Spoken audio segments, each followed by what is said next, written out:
Well, what's up again there, guys? Brian here, the 3 Topics Gamer, and I have another one of my Star Wars related worst best ranking videos to share with you guys today.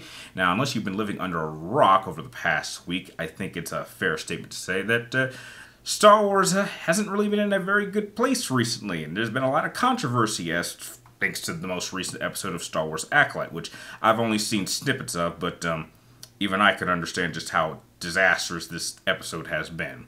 So I decided to do my own personal ranking of all of the current Star Wars live-action TV shows.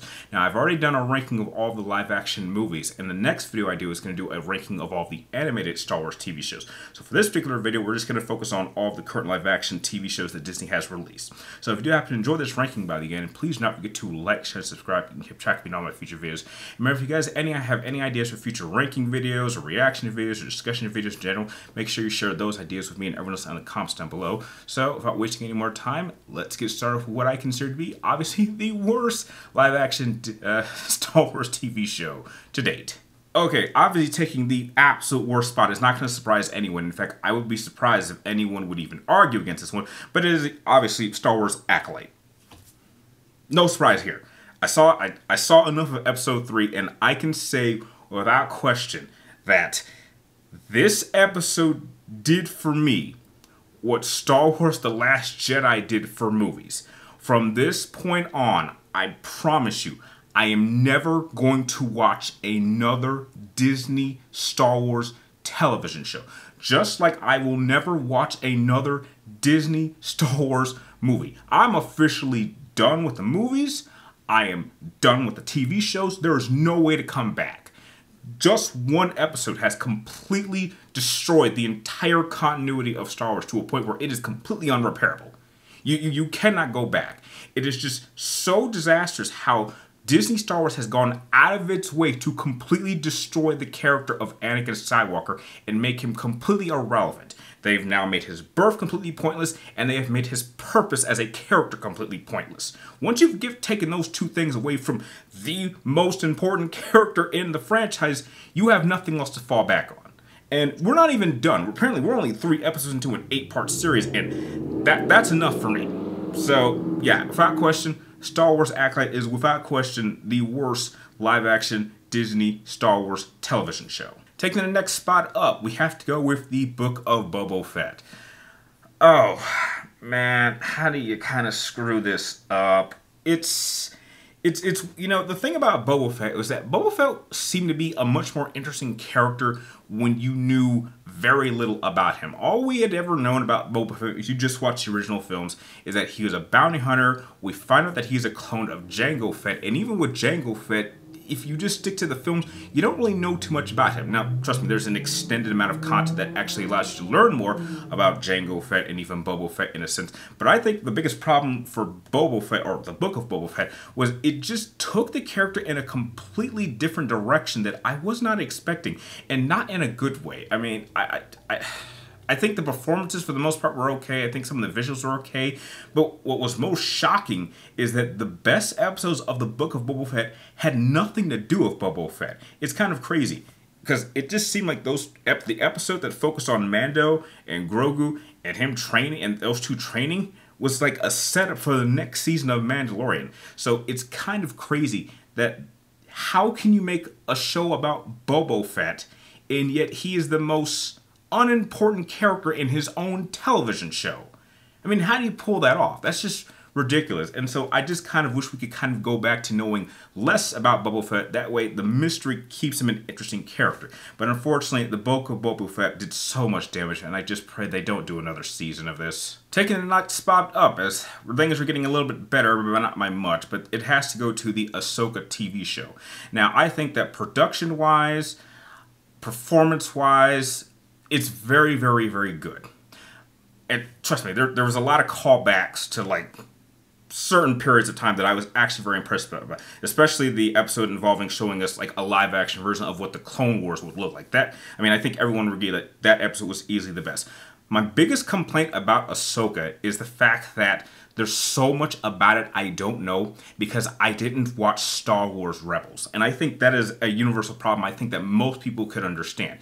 If you did not watch Star Wars Rebels, there's so much about Ahsoka you're not going to understand. Like, I really, because I saw only maybe a few key episodes of Rebels, but I never actually saw the entire series. So elements like the Wills, the space between worlds, how Ahsoka got where she was, what happened to Ezra, Satine. I really did not know what happened to any of these characters. I mean, I knew that Kanan had been killed, but I didn't know exactly how he got killed. I knew that Thrawn was somewhat involved, but I didn't know how he got stuck to where he was. So it's just the fact that in order to even have a general understanding of what is going on, you have to have watched a TV show. And I'm sure that most people who saw the show did not actually do that, and so a lot of us were lost. And I just don't think that Rebels overall was a good enough show for me to actually want to go back and watch the whole thing just to understand a TV show that takes place so far into the future after Return of the Jedi. Well, maybe not too far after Return of the Jedi, but I think that's just an overall problem that just makes Ahsoka a very difficult show to watch.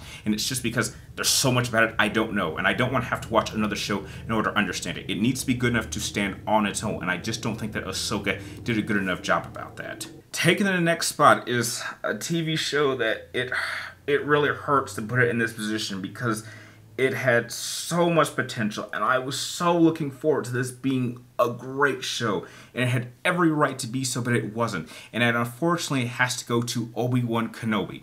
Look, I've said this for years, for anyone who knows me as a Star Wars fan, but Ewan McGregor's performance in the prequels is without question my favorite performance of any Star Wars performer in the history of the films. So to make a TV show that actually goes into what happened between the period between Revenge of the Sith and A New Hope was an amazing period of time of Obi-Wan Kenobi's life to actually explore. So there was so much riding on this. This had everything to make it a great show. And at the end of it, it just ended up being okay. Now, I'm not going to say that the entire show was awful, because there's certainly a lot of things they did that I was very impressed with. There were certain performances I thought were wonderful, and then there was just a lot of silliness that just kept holding it down. It just kind of felt like every time it took like 2 steps forward, it would take like 3 steps back, and then maybe 3 steps forward, then 1 step back. And so by the time the overall show was completely done, it was just okay.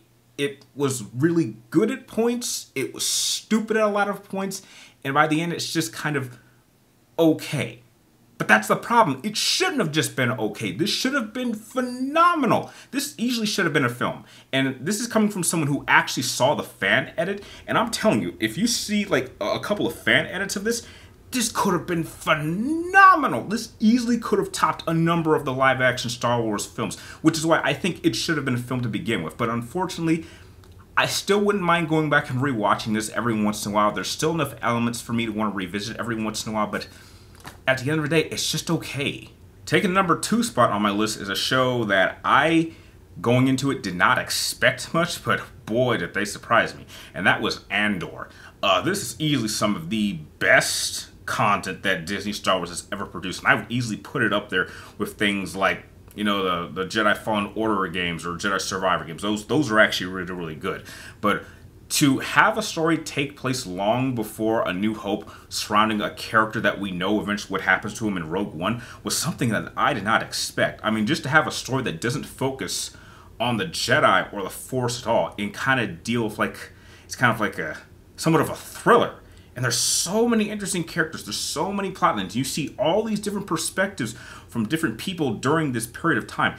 It is absolutely phenomenal. I think the cast is brilliantly cast. I think the performances are absolutely wonderful. And heck, I wouldn't mind wanting to see a second season if we will ever get one. But again, it would have to be considerably better in order to, you know, wash the stain of the Acolyte episode 3. Like, this would be the only exception for me coming back and watching another Star Wars TV show, just another season of Andor, because Andor was just so incredible. We need more stuff like this. So it's proof that with the right writer and the right team and the right production, you can make quality Star Wars that is universally loved, which is why Andor is a great TV show that I would highly recommend and takes the number 2 spot on my list. Alright, and taking the number 1 spot, I don't think would surprise anyone, but I'm just going to go with The Mandalorian. And instead of doing it in individual seasons, I'm just going to just take it all and consider it all one big thing. And I do consider, even despite some disappointing elements with Season 3, I do think that The Mandalorian is absolutely fantastic. There's so much about it that's actually really good. I think Mando is probably one of the best characters that has come out in the Disney Star Wars period. I think Grogu is a great character that actually allows us to connect to my favorite period of Star Wars, which is the prequel area. Visually, it's high production. There's just so much about it that really, really works, especially the first two seasons. Just especially in those last couple episodes of season 2 were just absolutely phenomenal. There's great story, great characters, great character development. Nothing feels too agenda pushing, and it's just an overall great show. Now, again, it kind of falls off a bit in a serious way in season 3, and it kind of undoes a lot of things that made the ending of season 2 so phenomenal, but I try to ignore that. So yeah, overall, The Mandalorian is by far the best amount of Disney TV show content that we've had up to this point.